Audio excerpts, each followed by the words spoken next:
এক সুদর্শন তরুণকে দেখে এক বিড়ালি তার প্রেমে পড়ে গেছে। সে তখন তার আরাধ্যা দেবীর কাছে প্রার্থনা করতে লাগলো, ঠাকুরন, দয়া করে আমাকে একজন নারী বানিয়ে দাও, নইলে আর বাঁচব না।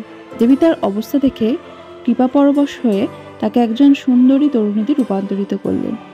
এবার তাকে দেখে সে সুদর্শন তরুণও প্রেমে পড়ে গেল। তরুণ যখন এই সুদর্শনাকে তার স্ত্রী করবে বলে তার বাড়িতে নিয়ে গেল, শোবার ঘরের বিছানায় বসে দুজন কথাবার্তা বলছে। এমন সময় দেবীর মনে হলো, আমি তো বিড়ালটাকে একটা মানুষ করে দিয়েছি, একবার পরখ করে দেখাই যাক না মানুষ হয়ে ওর মন থেকে বিড়ালের প্রবৃত্তি গেছে কিনা। এই ভেবে তিনি ওই ঘরে তরুণ তরুণীর সামনে একটা ইঁদুর পাঠালেন। ইঁদুরটা দেখা মাত্র তরুণীরূপী বিড়ালি এখন সে যে মানুষ সে কথা ভুলে পেয়ারের যুবককে বিছানায় ভুলে এক লাফ দিয়ে ইঁদুর ধরে খেতে লাগলো। দেখে ভীষণ রাগ হলো দেবী। তিনি তখনই মেয়েটাকে আবার সে সাবেক বিড়ালি করে দিলেন।